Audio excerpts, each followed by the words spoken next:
dynastic rule. As you remove powerful families, you will be removing nepotism. You will be removing corruption.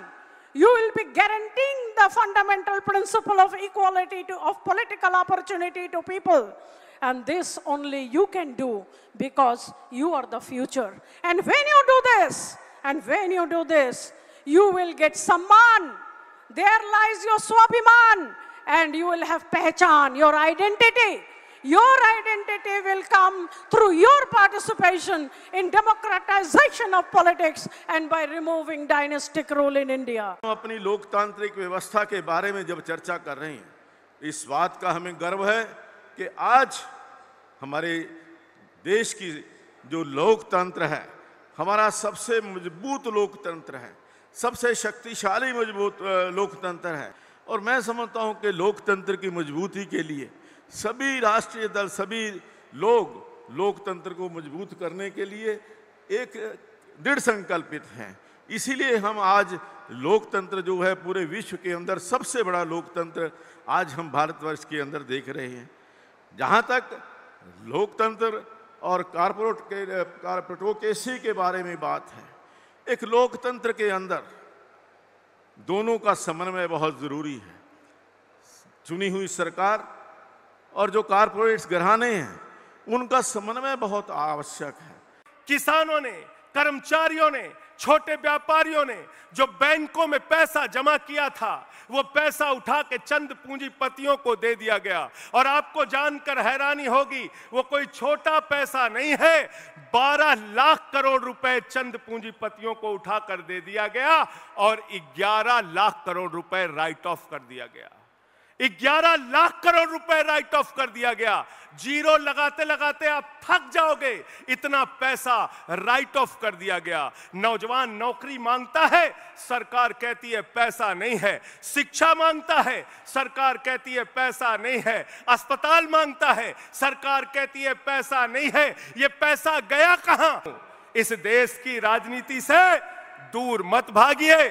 अच्छे लोगों ने राजनीति छोड़ दी, इसलिए बुरे लोगों ने उस पर कब्जा कर लिया है। इस देश की राजनीति में अच्छे लोगों को, नौजवानों को, किसानों को, मजदूरों को, रेहड़ी पटरी वालों को, जो आम आदमी की बात उठा सके, ऐसे लोगों को भारत की राजनीति में आना पड़ेगा। फंडिंग, जिस तरह से हमारे राजनीतिक दल, हमारे राजनीतिक उम्मीदवार, हमारे जिस तरह से निर्वाचन के ऊपर जो खर्च कर रहे हैं, इसमें पारदर्शिता लाएगा। There will be greater transparency in political funding.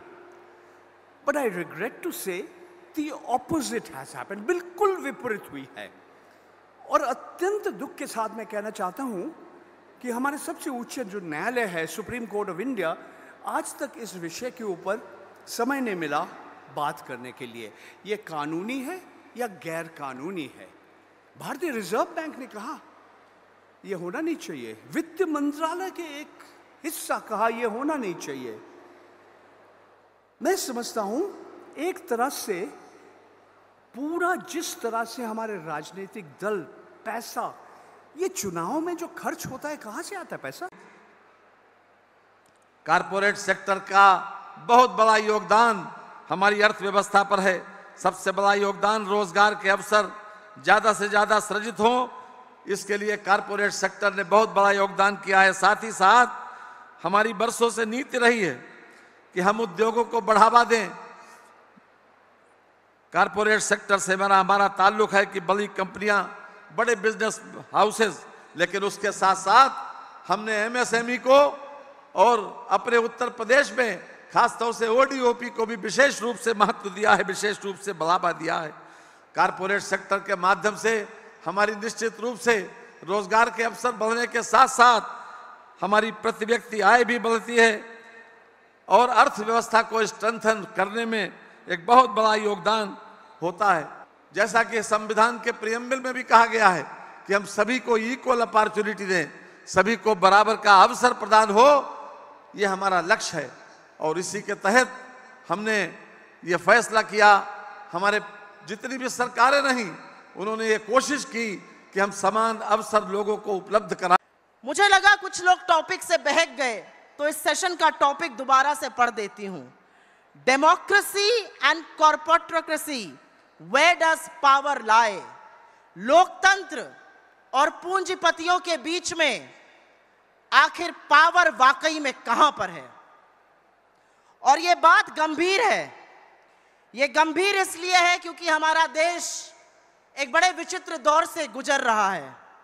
यहां पर बड़ी बड़ी बातें कही गई, लेकिन सबसे बड़ी बात इस देश के सामने, हमारे विश्व के सबसे युवा देश के सामने आज बेरोजगारी है, और बेरोजगारी पे चर्चा नहीं होती है। महंगाई है, महंगाई पे चर्चा नहीं होती है। मैं पूछना चाहती हूं युवाओं के उस मुद्दे पर आखिर चर्चा कब होगी? लेकिन वो पूछने से पहले, क्योंकि पूंजीपतियों और लोकतंत्र में क्या सामंजस्य होना चाहिए और वाकई शक्ति किसके पास है, कुछ बातें आपके सामने बतानी जरूरी है। जब हम लोग यहां पर बैठे थे तो एक खबर आई, अडानी जी इस विश्व के दूसरे सबसे बड़े धनी व्यक्ति हो गए हैं। मुझे समझ में नहीं आता कि मैं बधाई उनको दूं या बधाई मोदी सरकार और खास तौर से प्रधानमंत्री जी को दूं। मुझे लगता है बधाई के हकदार तो प्रधानमंत्री जी हैं, क्योंकि जो मोनोपोलीज क्रिएट हो रही हैं, जो बिजनेस मोनोपोलीज क्रिएट हो रही हैं, आज हर हवाई अड्डा अडानी जी के पास जा रहा है, हर पोर्ट अडानी जी के पास जा रहा है। जिस तरह की लेवल प्लेइंग फील्ड खत्म करी जा रही है, वो कहीं ना कहीं इस बात का सूचक है कि देश की पावर देश के लोगों से हटके कुछ ही चंद पूंजीपतियों के हाथ में जा रही है।